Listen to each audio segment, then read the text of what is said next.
HPA or AEG? Which one is better? Well, it's not a clear-cut answer like you might think. In this video, we'll find out which one's right for you so you can have the best experience on the field.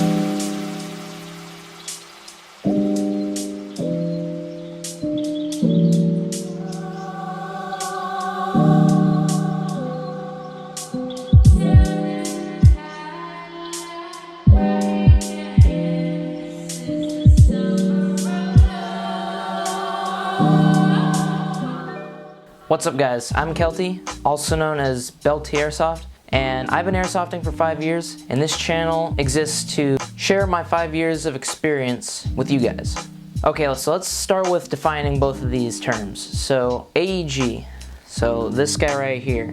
Basically, AEG stands for Automatic Electric Rifle. It's basically a mix of electronics and mechanical parts that pull a spring back, that load a BB into the barrel and make it shoot. AEGs also use batteries, which HPA guns do, but they don't even compare in like size unless you're using like some like weird adapter to get your AEG batteries to work with your HPA, but that makes not that much sense. If you want more in-depth coverage of what an AEG is, there's plenty of other videos on YouTube covering that kind of stuff. So let's start with the pros. So first pro is that AEGs are cheap to get into. You know, you're not going to be spending more than like $400 unless you're like buying something really specific, getting into an AEG. Like, you can find them for deals too. Like this rifle here I've had for a long time. I got this at Airsoft Con 2017. They had a special going on, and this usually is $320 retail. I got it for $112. So first major point, AEG's pretty cheap to get into. Secondly, AEGs have scalable performance. You can upgrade as much as you want or as little as you want. You can start with just a motor. Basically, you can upgrade at your own pace, and you don't have to throw a bunch of money at it all at once to get it to shoot well. Another big pro, which is going to be a con for HPA, is that there's no hose. And so basically having no hose or tank basically allows you to be more mobile.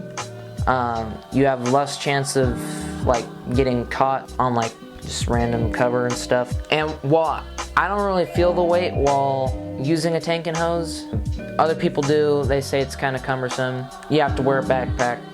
So which, if you don't want that, then that could be a big selling point for an AEG. Now for some of the cons, the first con would be that it's heavier. The gun itself is heavier. You've got all the components in the gearbox, which are, it's not like a ton, but you know, when you put in an engine, it's either replacing the entire gearbox or you're taking out almost all the heavy mechanical stuff and replacing it with like engine.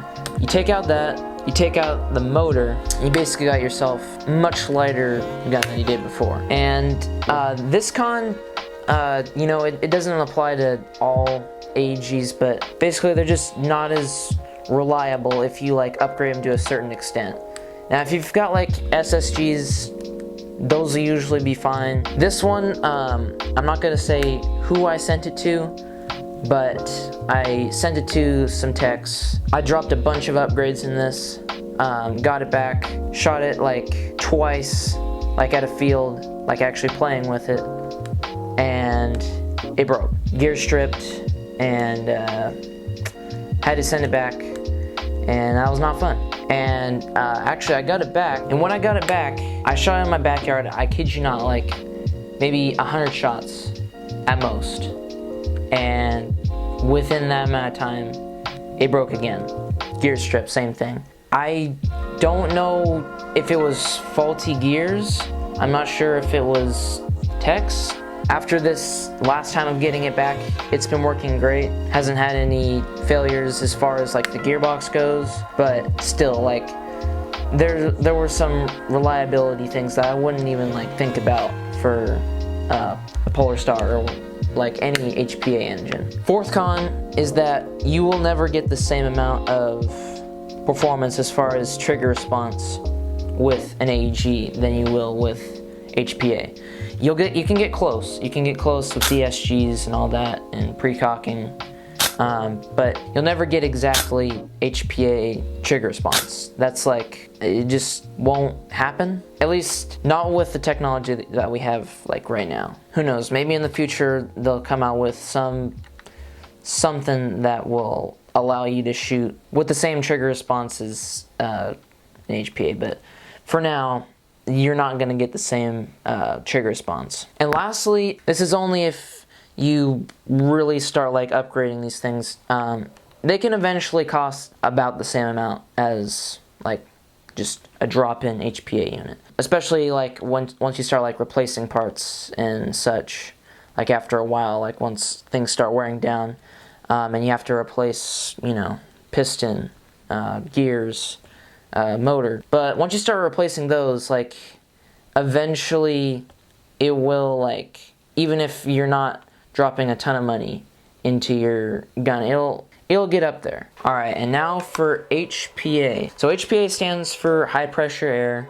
It basically takes a paintball tank and an external regulator with a line that goes into this right here, this disconnect, and powers your gun. So like I said, HPA guns do use batteries, at least some models, but they're so much smaller. Like,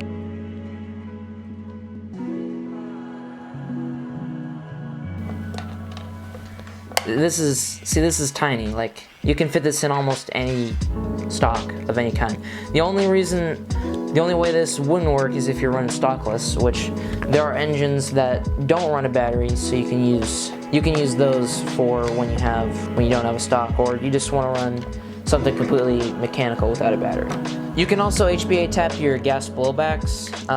This is a high kappa pistol, and I bought the Tap Airsoft M4 mag adapter for it, so I can just place in an M4 mag from my rifle and plug it into the line, and it shoots HPA, which is a very cost-effective way to get into HPA. So the first pro for HPA is that they are consistent. Like, you don't have to do any, well, there's like a few settings that you can dial in, but overall, HPA engines are shooting like within 5 FPS, depending on like what barrel setup you have. If you're like leaking air, then that's on you, that's your barrel setup. But like, there's nothing internally that's really going to stop this from shooting consistent, if that makes sense. There are parts in this thing that need to be lubed and stuff, but like, unless you've got something really busted, like, you're not going to be getting much like FPS difference, like per shot. Second pro is reliability. These things will last a long time. I mean, when you're buying an HPA engine, like, you're basically paying for longevity. Sure, like, you might need to go in there and like relube some stuff. With mechanical engines, you'll have to like tighten some screws and whatnot, but overall, you'll rarely need to crack open the gearbox and check on your stuff. Third pro, best trigger response. You cannot beat HPA trigger response. I don't know if the mic's picking that up, but basically, like, there's no delay. Now, that doesn't mean that instantly you're gonna be able to like shoot as fast as everyone else. Like, people have certain like triggers setups, and there's different engines that'll offer like faster like follow-up shots.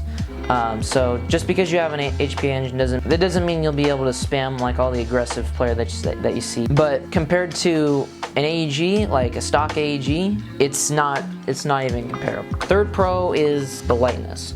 Now obviously this is a super small barrel, super small stock, so this thing's already light, but the fact that there's no mechanical parts that are needed, and there's no motor, I don't know if you can pick that up, or I don't know if that's picking up. This thing, super light. Sure, you have a tank on your back that's 5 pounds at most.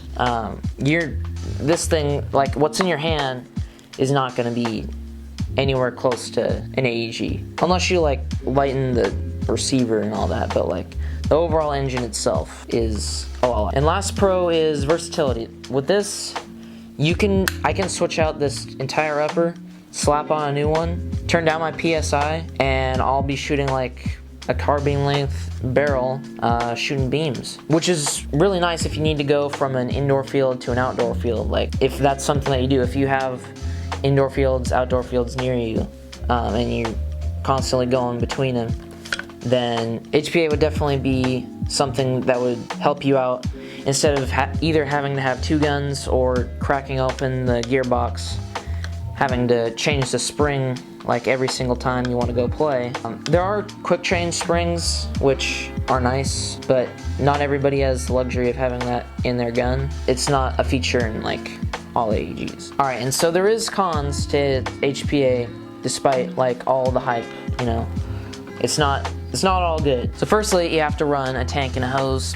So have to carry it in something. And so you'll have to have one of these, which these, I mean, like, you can get some pretty expensive ones like this. It's carbon fiber, doesn't weigh a ton. And then there's aluminum tanks, which not only hold less air, but are a bit more heavy. And then you'll need the reg on top to regulate and change exactly how hard you're shooting. And then you also need a line, which some people, you know, they need them immersions. They ain't having it with the line. So if you really just don't like the idea of a line coming out of your gun, that wouldn't be an option for you. Another con would be having to fill air. It's kind of annoying, especially if you don't have a high capacity tank like a 4500, especially if you have to pay for it at your field. That's a nightmare. You definitely need to invest in a higher capacity tank if you want to do that. Because if you're paying for air, I mean, that's basically like, that's like the price of like a green gas can. Like, I don't know, personally, I don't know if I would run my high kappa on HPA if I had to pay for air, because I don't know if it would justify the price of tank, hose, all that. Third con is it's expensive to get into. I'm not even gonna cap. The least expensive setup you can get, I don't know if it's the least expensive, but the easiest way to do it is just to go to Amped Airsoft and get their player kit, which would run you about like 150 to 200, like depending on like what line and what reg, what tank you get. You